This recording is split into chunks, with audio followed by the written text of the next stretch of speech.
চলছে প্রাণপণ লড়াই, অপেক্ষা শেষ হাসি হাসার। ইরান, আমেরিকা, ইসরায়েল ত্রিপক্ষীয় যুদ্ধের অবস্থা এখন ঠিক এমনই। রক্তক্ষয়ী লড়াইয়ে বিজয়ী হতে নিজেদের পূর্ণ প্রস্তুতি নিয়েই ময়দানে নেমেছে ইরান এবং তার শক্ত প্রতিদ্বন্দ্বী আমেরিকা ও ইসরায়েল।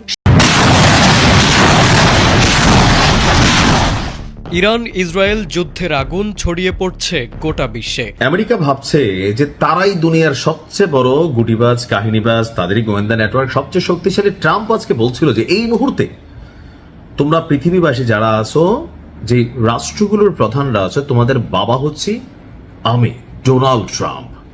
যা খুশি তাই করবো, তোদেরকে মারবো, তোদেরকে ঠাপাবো, তারপর তোরা আমাদেরকে তেল মারবি, আর নয়তো ক্ষমতা থেকে সরাই দিব। তো ক্ষমতা বড় পিচ্ছিল জিনিস, সবার কাছে ভাল লাগে। তো বিশ্বজুড়ে যে মুসলিম রাষ্ট্রগুলো আছে ক্ষমতার লোভে বা টেকনিক্যালি আমেরিকার কাছে আসলে অসহায়, তবে পলিসির কাছে এবার খোদ আমেরিকা অসহায়। দেশের জন্য জীবন দিতে পারে এমন কিছু ইরানি সেনাবাহিনীর গুপ্ত যোদ্ধারা গুপ্ত বেশে প্রবেশ করেছে মার্কিন যুক্তরাষ্ট্রে। আর আমি যখন এই কথা বলছি, এটার প্রমাণ হচ্ছে যুক্তরাষ্ট্রের খুবই গুরুত্বপূর্ণ এবং কি ভৌগোলিকভাবে অত্যন্ত তাৎপর্যপূর্ণ একটা শহর হচ্ছে ফিলাডেলফিয়া। যারা বার্গার খান অনেকে জানেন যে ফিলাডেলফিয়া একটা ব্র্যান্ড, বার্গারেরও একটা ব্র্যান্ড।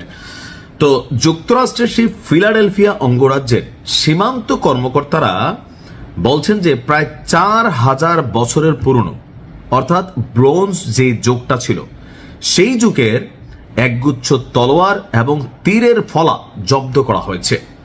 প্রত্নতাত্ত্বিকরা বলছেন যে এই সম্পদগুলো আসলে ইরানের। তো হঠাৎ করে যখন এই যুদ্ধ চলাকালীন একটা পরিস্থিতি, এই মুহূর্তে যখন এই জিনিসগুলো পাওয়া গেল, তো কেউ কেউ বলছেন যে মার্কিনীদের বিপরীতে ইরানের যে সাপোর্টার শ্রেণী আছেন, হতে পারে ইরানের জনগণ অথবা আর বিভিন্ন জায়গায়। আপনি দেখেন পাকিস্তানে কয়েক ডাবল ডিজিটের মানুষ, সম্ভবত 20 থেকে 30 জন মারা গেছে। পাকিস্তানে মার্কিন যুক্তরাষ্ট্রের যে দূতাবাস আছে সেখান থেকে মার্কিন যুক্তরাষ্ট্রের সেনারা পাকিস্তানের পুলিশকে গুলি করছে, দেখছেন তো, কয়েকজন 24-25 জন মারা গেছে। অর্থাৎ সারা পৃথিবীতে এই বিষয়টা নিয়ে একটা অবস্থান তৈরি হয়েছে। তো সেখানে বলা হচ্ছে যে গত 18 ফেব্রুয়ারি 36টি তামার তলোয়ার এবং 50টি তীরের ফলা জব্দ করেছে। আর আরব আমিরাত থেকে একটি এক্সপ্রেস ডেলিভারি ফ্লাইটে এই চালানটি ফিলাডেলফিয়ায় পৌঁছায়। এর গন্তব্য ছিল ফ্লোরিডার জ্যাক্স নভিল। সংঘাত শুরুর পর থেকে দুই দেশ আপনার তাদের সীমান্ত প্লাস এয়ারপোর্টগুলো, ইমিগ্রেশনগুলো সেখানে খুবই গুরুত্বপূর্ণ চেকিং বসিয়েছে, কারণ যে কোনো সময় যে কোনো ঘটনা ঘটতে পারে। ইরানের যোদ্ধারা শুধু ইরানের নাগরিক না, বিশ্বব্যাপী তাদের একটা যোদ্ধা আছে। এই যে আপনি বিদেশ বৈশা বাংলাদেশের মানুষেরা আমার নিউজ শোনেন, এই যে আপনি ভারতের মানুষেরা আমার নিউজ শোনেন, আপনারও মাঝে মাঝে ইচ্ছা হয় না যে একটা মেশিন গান যদি পাইতাম, একটা নিজে গিয়ে সরাসরি লড়াইয়ে নামতাম। মাঝে মাঝে এই ফিলিংসটা আমাদের মধ্যে কাজ করে।